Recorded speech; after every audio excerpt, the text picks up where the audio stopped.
जय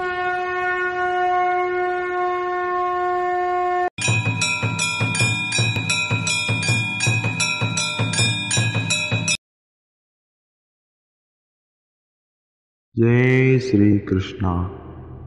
मेरे प्रिय दर्शकों, कैसे हैं आप सभी। मेरा नाम है ज्योतिषाचार्य दीपक शास्त्री और आप सभी देख रहे हैं मां जगदम्बा ज्योतिष ज्ञान यूट्यूब चैनल। सर्वप्रथम आप सभी से यही अनुरोध है कि यदि आप ज्योतिष शास्त्र का भरपूर ज्ञान और आनंद दोनों प्राप्त करना चाहते हैं तो आप अवश्य ही इस पाठ का श्रवण टेंडी में कीजिए। इस आधुनिक तकनीक के माध्यम से ज्योतिष शास्त्र का ज्ञान आपको दशों दिशाओं से प्राप्त होगा। हमने अपने कई सारे प्रिय छात्रों और कई सारे प्रिय दर्शकों के विशेष अनुरोध में ज्योतिष शास्त्र को टेंडी में प्रस्तुत करने के लिए खूब प्रयास और मेहनत की है। इसको व्यर्थ न जाने दें और इस पाठ का श्रवण टेंडी में ही करें। ऐसा करना बहुत सरल है। आपको बस अपने हेडफोन्स या ईयरफोन्स लगा लेने हैं और अपने नेत्रों को बंद कर लेना है और हमारे साथ साथ मिलकर ज्योतिष शास्त्र की अनंत गहराइयों तक चलते जाना है। जी हाँ, टेंडी में इसका श्रवण करने से आपका मन एकाग्र रहेगा और आप ज्योतिष शास्त्र के कठिन से कठिन विषयों को सरलता से सीखने में समर्थ हो जाएंगे। तो आइए आज का यह वीडियो प्रारंभ करते हैं। मेरे प्रिय दर्शकों और मेरे प्रिय छात्रों जो निरंतर हमसे जुड़े हैं और हमसे ऑनलाइन तथा ऑफलाइन दोनों माध्यमों से ज्योतिष शास्त्र का ज्ञान प्राप्त कर रहे हैं, उन सभी के अनुरोध से हम अपने ज्योतिष शास्त्र की सीरीज में काल सर्प योग के विषय में चर्चा कर रहे हैं।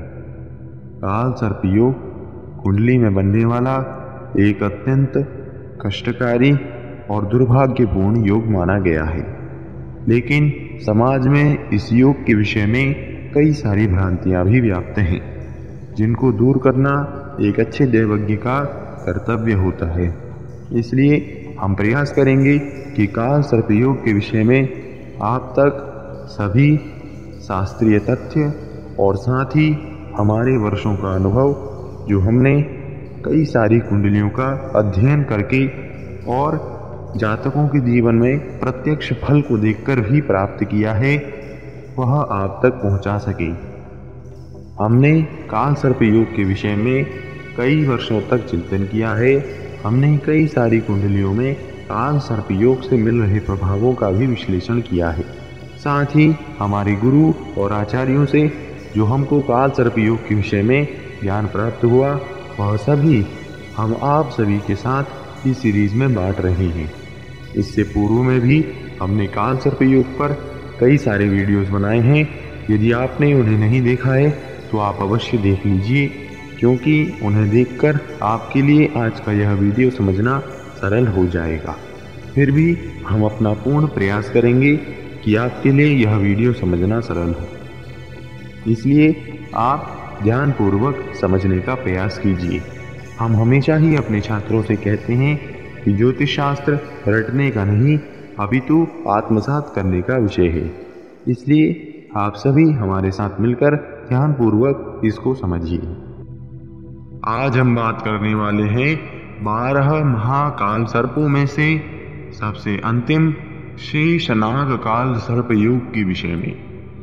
सर्वप्रथम आपको यह बता दें कि यह काल सर्प योग कुंडली में कब बनता है। यदि राहु ग्रह द्वादश भाव में स्थित हो और केतु ग्रह षष्ठम भाव में स्थित हो और सभी ग्रह राहु केतु के मध्य में इस प्रकार से स्थित हो जाएं कि सभी ग्रह राहु की वक्र गति से प्रभावित हो रहे हों, तब यह शेषनाग काल सर्प योग की स्थिति बनती है। यह काल सर्प योग जातक के लिए कितना कष्टकारी सिद्ध होता है और जातक को कौन कौन सी पीड़ाओं से गुजरना पड़ता है, आइए आज इस वीडियो में विस्तार से जानते हैं। हम अपने वर्षों के काल सर्प योग वाले जातकों की कुंडली अध्ययन का अनुभव और अपने गुरु आचार्यों से प्राप्त ज्ञान को आप सभी के साथ इस सीरीज में बांट रहे हैं। इसलिए आप भी ज्ञान को बांटने में देरी मत कीजिए और इस वीडियो को अधिक से अधिक शेयर कीजिए, क्योंकि ज्ञान बांटने से ही बढ़ता है। तो आइए जानते हैं कि शेषनाग काल सर्प योग बन रहा हो और द्वादश भाव में सभी राशियों को रखकर कौन सी राशि में किस प्रकार का फल जातक के जीवन में देखा जाता है। सर्वप्रथम बात करेंगे कि यदि द्वादश भाव में मेष राशि स्थित हो और शेषनाग काल सर्प योग बन रहा हो, तब जातक को किन समस्याओं से पीड़ित होना पड़ेगा।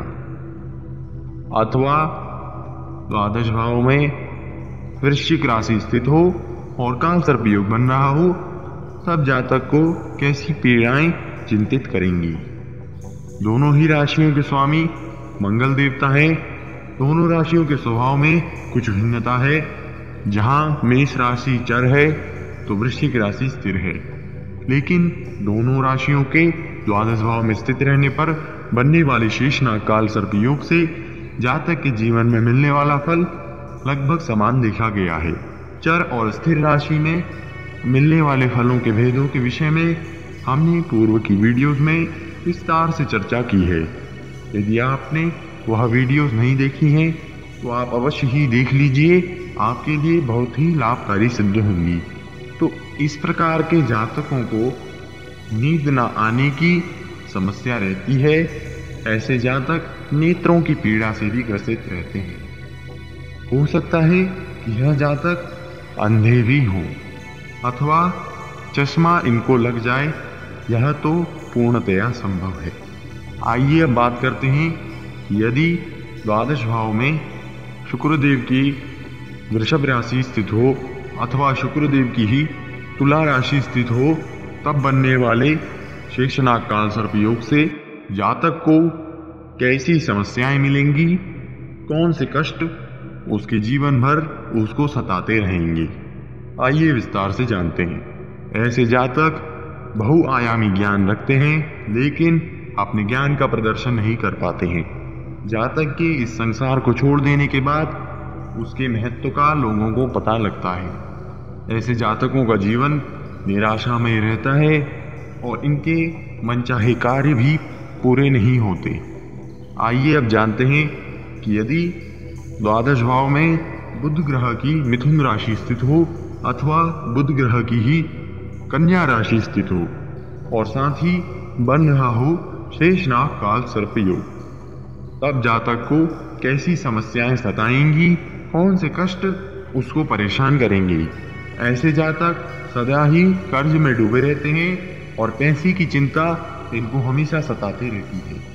जातक के शत्रु भी जातक को पराजित कर दिया करते हैं, इसलिए जातक का जीवन बहुत ही कष्टकारी हुआ करता है। तो आइए अब बात करते हैं कि यदि द्वादश भाव में चंद्रदेव की कर्क राशि स्थित हो, साथ ही शेषनाग काल सर्प योग बन रहा हो, तब जातक को कैसी समस्याएं होंगी।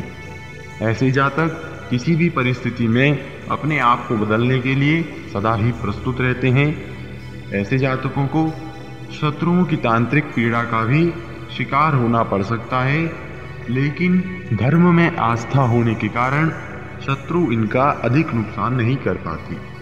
तो आइए अब बात करते हैं कि यदि द्वादश भाव में सिंह राशि स्थित हो और काल सर्प योग बन रहा हो, तब जातक को कैसे कष्ट प्राप्त होंगे, उसे किन परिस्थितियों से गुजरना पड़ेगा।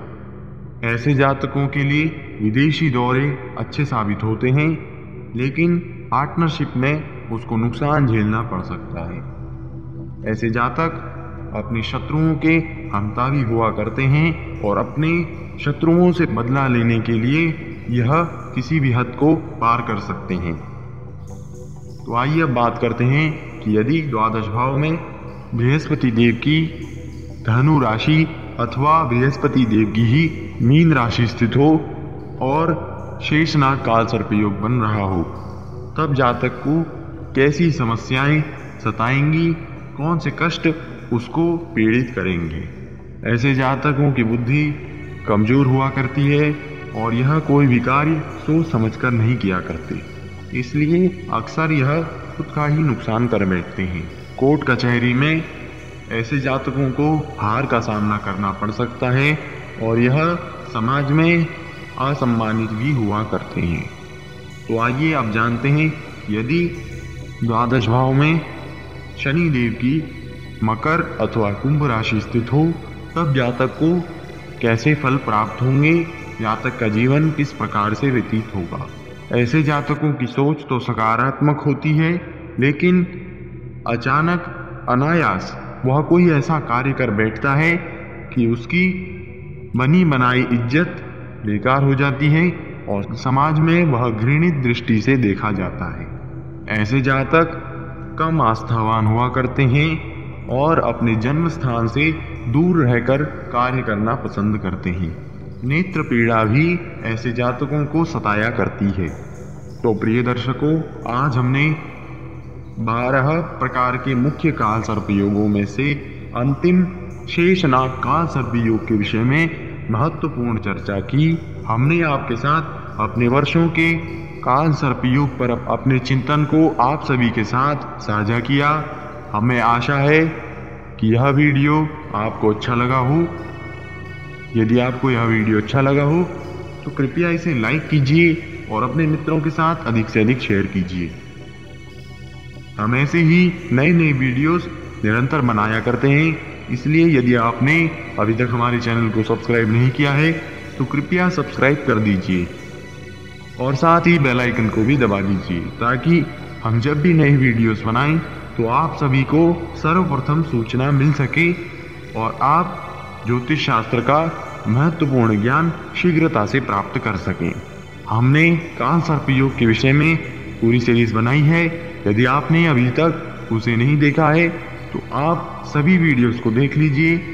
आप अवश्य ही काल सर्प योग के विषय में सभी बातें विस्तार से जान जाएंगे और आपके मन की कई सारी शंकाएं दूर हो जाएंगी।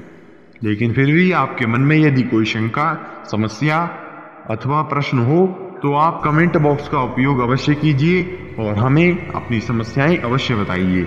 हम अपना पूर्ण प्रयास करेंगे कि आपकी समस्याओं का हम समाधान दे सकें। तो आज के लिए इतना ही। मिलेंगे आपसे नई वीडियो में, तब तक के लिए जय श्री कृष्णा।